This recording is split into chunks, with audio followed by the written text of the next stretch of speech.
अब क्या आ गया, प्रश्न आता है कि जैसे ये भी धर्म करते हैं, गुरु बना नहीं रखे और बना रखे हैं तो नकली बना रखे हैं, उनसे कोई लाभ नहीं होगा। और फिर उनसे भी लाभ होता है, कैसे? और फिर ये भी कहते हैं कि जैसे कर्म करोगे फल तो मिलेगा ही मिलेगा, अवश्य मिलेगा। जैसे आप देखते हो एक कुत्ता बैठा है गाड़ी में, एक कुत्ता गाड़ी में बैठा है, मनुष्य उसका ड्राइवर है और वो बैठा पछली सीट पे और खिड़की में गन्नू मुंह काट के देख रहा है नो सैर सपट्टे से खूब। अब उस कुत्ते के रहने का एक अलग से रूम, उस रूम में एसी लगे होते आजकल, और महीने में एक बार दो बार जो है ना वेटरनरी सर्जन उसकी जांच करने आता है डॉक्टर, और सुंदर शोधित उसको जल और शोधित उसको आहार मिलता है, और उसका रहता कोठी में, और ड्राइवर उसका मनुष्य है आज के दिन। तो उस पुण्यात्मा ने कभी मनमुखी ये दान धर्म किए थे, उन दान धर्मों का फल उसको कुत्ते की योनि में मिल गया। यदि वो मर्यादावत करता, परम संत की शरण लेकर करता, और किसी कारण से मोक्ष प्राप्ति ना होती, यहां भी रह जाता, तो उसको वो सुख मिलते जो उसने कुत्ते की योनि में मिले, उसको मनुष्य जीवन में मिलते वो सुख सारे मिलते किए हुए। और फिर मनुष्य योनि में कभी ना कभी कोई संत भी मिल जाता। अब उसने जैसे जिसने मनमुखी दान किए, धर्म किए, कुत्ते की योनि प्राप्त कर ली। एक मनुष्य को सुविधा नहीं आज के दिन, ऐसे उन कुत्तों को सुविधाएं हैं, तो उसने सारा पुण्य अपना कुत्ते की योनि में खत्म किया, फिर बन गया सुअर। अब कौन उसने गद्दा में बिठा होगा, अब कहां से लाएगा वो सुविधाएं? तो इस प्रकार ये जो किया हुआ कर्म तो मिलेगा ही मिलेगा, लेकिन जो गुरु के बिना दान करते हैं वो इसलिए यूजलेस है, उसने तो जीवन नाश कर लिया। गुरु बिन माला फेरते, गुरु बिन देते दान, गुरु बिन दोनों निष्फल हैं, चाहे पूछो वेद पुराण। और जो भक्ति बिल्कुल नहीं करते, राजपाट में अंधे हुए फिरते हैं, उनके लिए परमात्मा बताते हैं, अगम निगम को खोज ले, बुद्धि विवेक विचारी, उदय अस्त का राज मिले, तो बिन नाम बेगारे। पुण्यात्माओं, आप इस मार्ग से परिचित हो जाओ शीघ्र से शीघ्र, नहीं तो आपका अनमोल जीवन नाश हो रहा है काल की भूल भुलैया में। परमात्मा कहते हैं झूठे सुख को सुख कहे यू मान रहा मनमोद, यो सकल जमीना काल का कुछ मुख में कुछ क्रोध। ये उड़जेड़ा कब कहां से उलझा हुआ है? गीता जी अध्याय नंबर 18 का श्लोक नंबर 66, यो सब के लिए आंख में कुणक बना रहा। ये देखिएगा पवित्र गीता जी,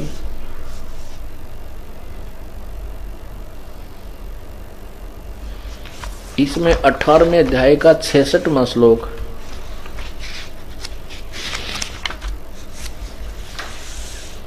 अध्याय नंबर 18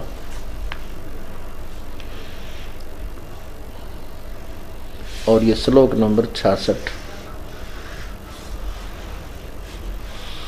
इसका है कि सर्व धर्मान परित्यज्य माम एकम शरणम वर्ज, अहम तवा सर्व पापे भय मोक्षामि मा शुच।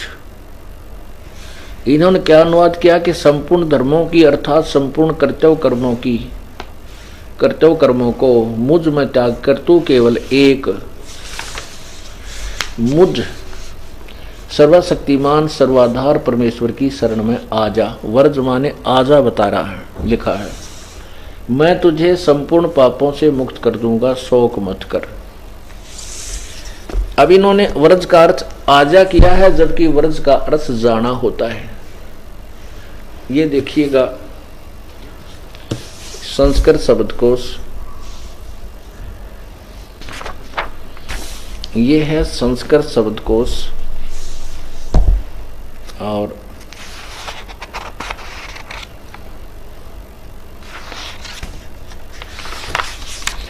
संस्कृत हिंदी कोश वामन शिवराम आपटे द्वारा ये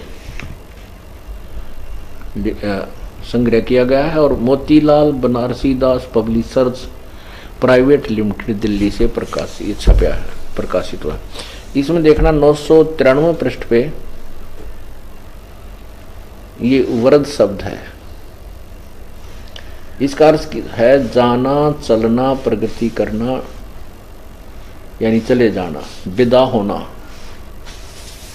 आदि आदि। नीचे भी है वर्धनम, ये देखिएगा वर्धनम, घूमना फिरना, यात्रा करना, विसर्जन, निर्वासन और देश निकाला, यानी जाना होता है ना कि आना होता है। इसके साथ साथ आपको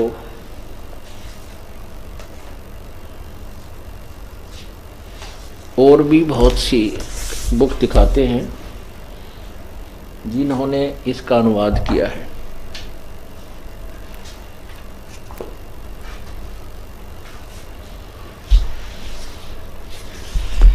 ये दिखाते हैं आपको एक और कमाल कर रखा है। यह है श्रीमद् भगवत गीता,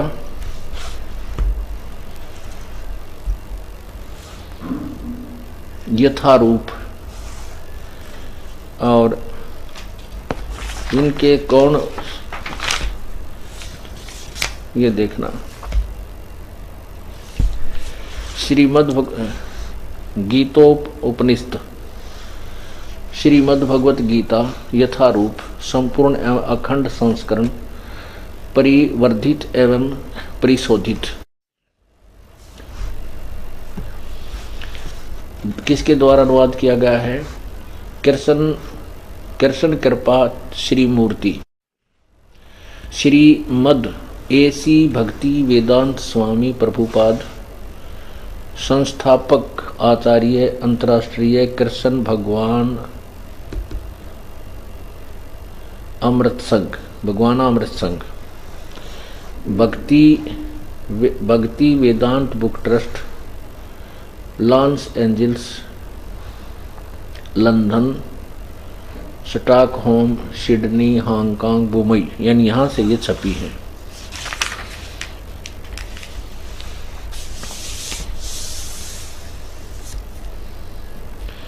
अब इसमें और कमाल कर रखा है इन्होंने। अब देखिएगा 18वां अध्याय,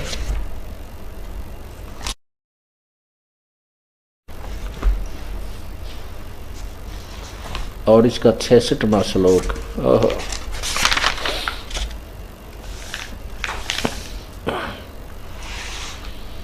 ये देखो, इन नजमा चौड़े में झूठ बोल रखी है। ये है अध्याय नंबर 18 और श्लोक नंबर 66। ये है सर्वधर्मान परित्यज माम एकम शरणम वर्ज, अहम तवा सर्व पापे भय मोक्षामि मा शुच। इसका अनुवाद आगे किया है, और अनुवाद से पहले उन्होंने मायने का अर्थ, शब्दों का अर्थ लिखा है। ये देखिएगा, सर्वधर्मान माने समस्त, सर्वधर्मान का अर्थ क्या किया है?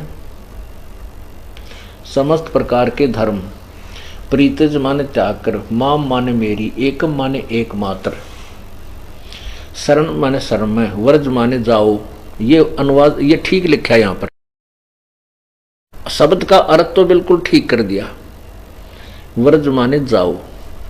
अच्छा, नीचे देखो अनुवाद क्या करते हैं। भगवान ने अनेक प्रकार से, ये लिखा, समस्त प्रकार के धर्मों का परित्याग करो और मेरी शरण में वर्ज माने आओ। देख, किसी झूठ तुरंत बोल रखी है, या वर्ज माने मीनिंग तो ठीक लिख दिया, अर्थ वर्ज माने जाओ, और अनुवाद में लिख दिया मेरी शरण में आओ, मैं समस्त पापों से मुक्त उद्धार कर दूंगा, डरो मत।